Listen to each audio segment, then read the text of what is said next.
छोड्छु यसो अर्काको जिन्दगी बर्बाद पार्न आउँछ त्यसले त्यसलाई बाहिर भेट्यो भने त्यसको घाँटी चट्ट काटेर म कुट कुट कुट कुट गरेर तँलाई अनि उसको सबलाई बाँडिदिन्छु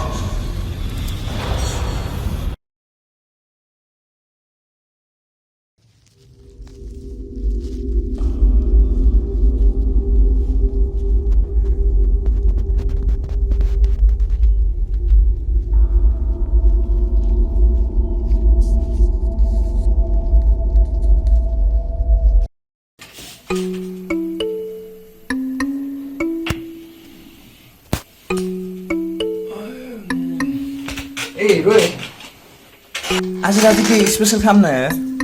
स्पेशल नखाएको धेरै भयो स्पेशल खाने अब मेरो स्पेशल तँलाई चल्दैन त मासु नै खान्नस् अनि कसरी हुन्छ त स्पेशल के खाने त हल्का रमाइलो गरौँ भनेको फेरि मुड बिगार्यो तँलाई स्पेशल भन्ने बित्तिकै मासुमै जानुपर्छ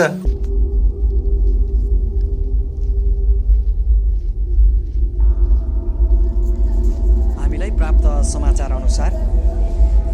एचएमसी मेडिकल कलेज अनि त रमाइलो गर्ने भन्छस् अनि रमाइलो गर्नलाई त स्वादिलो कुरो खानु पर्यो न त पार्टी भनेको रमाइलो गर्नलाई हो स्वादिलो कुरो खानु पर्यो अनि मलाई मासु नै स्वादिलो लाग्छ त स्वादिलो भनेपछि पार्टी भनेपछि मेरो दिमागमा मासु आउँछ कि चिकन आउँछ चिकन मासु भन्ने बित्तिकै तैँले जहिले चिकन नै किन भन्छस् अनि के भनौँ त अब चिकन स्वादिलो हुन्छ त के भनौँ तँलाई ल ठिक छ त्यसो भए आज मासु नै लिएर आइज म पनि मासु खान्छु त पनि मासु खा तर मासु चाहिँ बफको लिएर आइज चिकनको चल्दैन बफको मासु लिएर आइज आज बफ त आजसम्म खाएको छैन बफ त कुखुरालाई पनि काटेरै खाने हो भैँसीलाई पनि काटेरै खाने हो त कुखुराको मासु खाने भैँसीको मासु नखाने किन काट्दा त दुइटैलाई दुख्छ अनि रह्यो स्वादको कुरा तैँले अघि नै भने होइन पार्टी खाने रमाइलो गर्ने भनेको स्वादको लागि हो भनेर अब तैँले भैँसीको मासु खाएकै छैनस् भने स्वादिलो हुन्छ कि हुन्न तँलाई कसरी थाहा के थाहा चिकनभन्दा स्वादिलो बफ पो हुन्छ कि त्यही कुरा भनिरहेको छु म तैँले अब खाएकै छैनस् चिकन अनि तँलाई कसरी थाहा हुन्छ के स्वादिलो हुन्छ अनि तैँले अब बफ पनि उस्तै चिकन पनि उस्तै कसरी भन्न सक्छस् त्यसो भए त झार खान त झार र साग उस्तै हो स्वादिलो कुरो खाएर पर्यो नि साग खानु पर्यो नि अनि दुख्ने कुरो गर्दै थिइस् त सागलाई काट्दा कराउने भए पनि त थाहा पाउँथिस् सागलाई पनि दुख्छ कि दुख्दैन भनेर कुरा गर्छ का प्राध्यापक डाक्टर खड्ग विक्रमको रहस्यमय तरिकाबाट मृत्यु भएको भन्ने खबरको विस्तृत जानकारीको लागि हामी घटनास्थलतर्फ जाँदैछौँ यति बेला हामी आनन्दवन नजिकै रहेको ढिकुरे खोलाको किनारमा छौँ र उहाँको मृत शरीर यहीँ रहेको छ भिडभाडले छेकिएको छ छेलिएको छ यहाँ प्रहरी प्रशासनबाट पनि उपस्थिति रहेको छ र स्थानीयहरूको पनि पाक्लो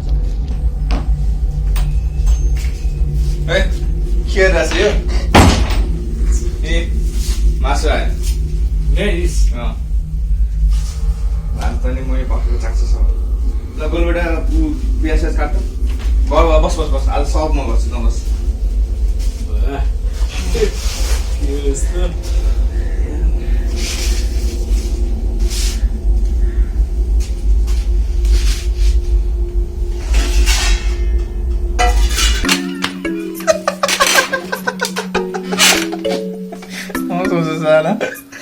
तँलाई के लाग्छ मैले मासु खाएकै छैन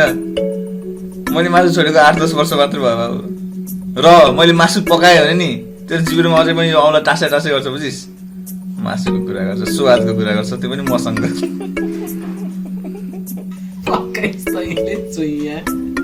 आजसम्म चक्लेट खुवाएको याद छ मलाई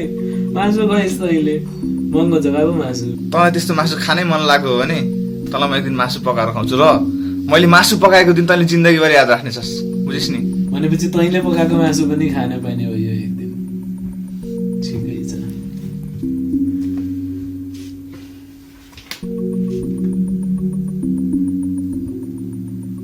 मासु चाहिँ के को पकाउँछ साम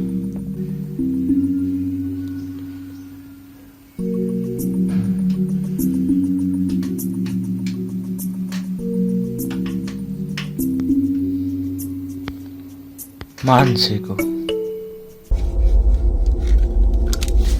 छोड्छु त्यसै अर्काको जिन्दगी बर्बाद पार्नु आउँछ त्यसले त्यसलाई बाहिर भेट्यो भने त्यसको घाँटी चट्ट कटेर म कुट कुट कुट कुट गरेर तँलाई पनि उसुक सबलाई घाँडिदिन्छु Surgical excision is the treatment of choice, though radiotherapy and chemotherapy singly or in combination have also been used. The spontaneous regression of the tumor in the infant's interface, as though previously, does not require no weight or much process of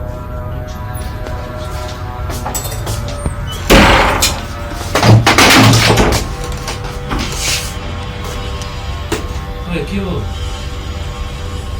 ¿Hay algo estuvo? यस्तो हो किन के सोध्यो external external त राम्रो थियो नि यार त्यो इन्टरनलले बिगाऱ्यो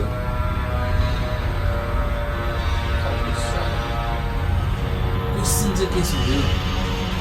क्वेसन के सोध्यो राति राति हस्पिटलमा रक्सी खाएर हिँड्ने तँ हेरस् भन्नु सोध्यो दिनमा कतिवटा चुरोट खान्छस् भन्नु सोध्यो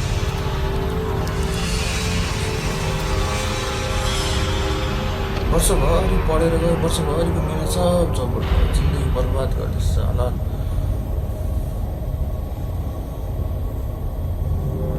त्यसको कतिवटा क्लास थियो भन्दा एउटा क्लास लागेको थियो मुस्किलले एउटा लियो मलाई क्लासमा कहिले पनि देखिनँ अरे सरले एक्सनल सरले कति राम्रो कमेन्ट दिइरहेको थियो एक्सनल भन्दाखेरि गुड गुड भनिरहेको थियो ट्याक्कै त्यो खड्के छिर्यो छिर्ने बित्तिकै के भन्छ भन्न I have never seen you in my class अरे म त ढप त्यसपछि त एक्सनल पनि फायर न राम्रोसँग पढाउनु छ ल पढाएकै कुरा सोधायो भने एउटा कुरा बुकको कुरा सोधायो भने एउटा कुरा सिधै छिर्ने बित्तिकै गाली गर्न थाल्छ त्यही पनि खाँदै नखाएको बिस लगाउनु खोज्छ यस्ता मान्छे नि प्रोफेसर हुन्छ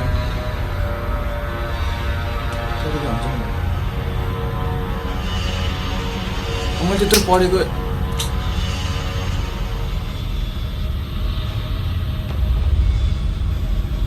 त्यस्तो गरेर त्यसले गर्नुपर्ने गर्न नपर्ने भोलि थाहा हुन्छ तँलाई भोलि तेरो भाइ होइन त्यसलाई बाहिर भेट्यो भने नि मैले मान्छे जस्तो मान्छे नै होइन यार त्यो छाड्दै यार अब त्यो त्यस्तै छोड्छु त्यसै अर्काको जिन्दगी बर्बाद पार्नु आउँछ त्यसले त्यसलाई बाहिर भेट्यो भने त्यसको घाँटी चट्ट कटेर म कुट कुट कुट कुट गरेर तँलाई पनि उसुक सबलाई घाँडिदिन्छु ल रे नमस्कार तपाईँले के याद राख्छस् त्यस्तो यादगार मान्छे पकाएर कहाँ जान लागि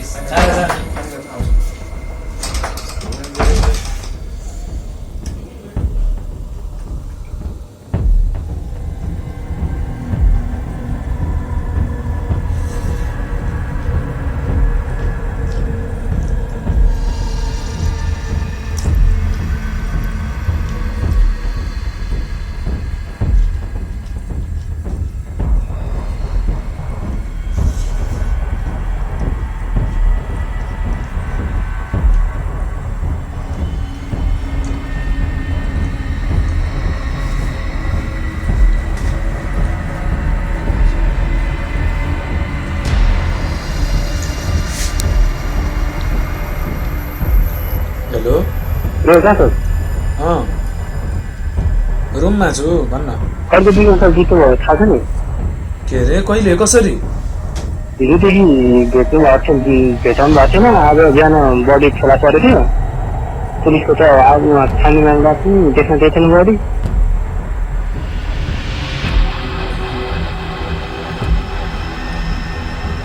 त्यसलाई बाहिर भेट्यो भने त्यसको घाँटी चट्ट कटेर म कुट कुट कुट कुट गरेर तँलाई पनि उसुक सबलाई घाँडिदिन्छु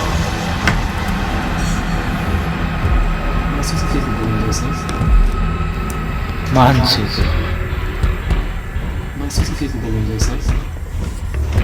मान्छेको मान्छेको मान्छेको मान्छेको मान्छेको मान्छेको मान्छेको मान्छेको मान्छेको मान्छेको मान्छेको मान्छेको मान्छेको छोड्छु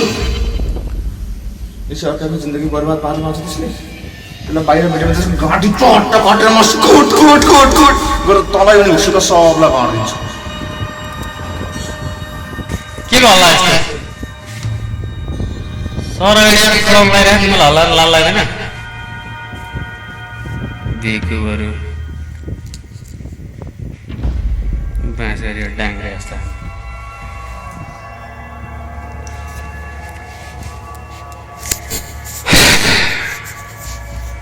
तिमीहरू मेरा छोराछोरी समान छौ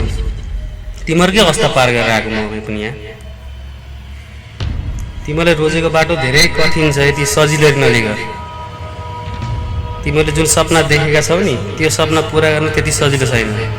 त्यो खुबी तिमीहरूमा होला तर यति लागिदिनु भएन तिमीहरूले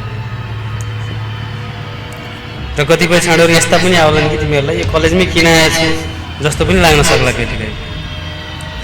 मबाट रिस पनि उठ्ला कति गाली गरे होला अलिकति बोल्न पनि नदिने यो सरले भनेर यो खड्ग विक्रमले के भन्दैछ होला जस्तो लागिरह होला तिमीहरूलाई तर तिमीहरू धेरै सहनशील हुनुपर्छ हरेक मोडमा जिन्दगीले दुईवटा बाटो पस्किन्छ जहिले पनि ख्याल गर्नु कुन बाटो हिँड्ने तिमीहरूको हो चाहिँ मेरो भनाइ यति छ कि तिमीहरू यो कलेजबाट निस्किँदा एउटा असल नागरिक भएर निस्कनु यही शुभेच्छा छ मेरो यो भएन यो ताल भएन यो आएछ हल्ला गरेछ बसेछ मास्टर अगाडि आएछ हल्ला गरिरहेछ कराइरहेछ पहिलो क्लास भएको हुँदा म यावत कुराहरू गर्न उचित ठाने अब आइन्दा मेरो क्लासमा यसरी हल्ला नगर्नु अर्को क्लासमा हामी ओरिजिन अफ द ट्युमर्समा छलफल गर्नेछौँ ठिक छ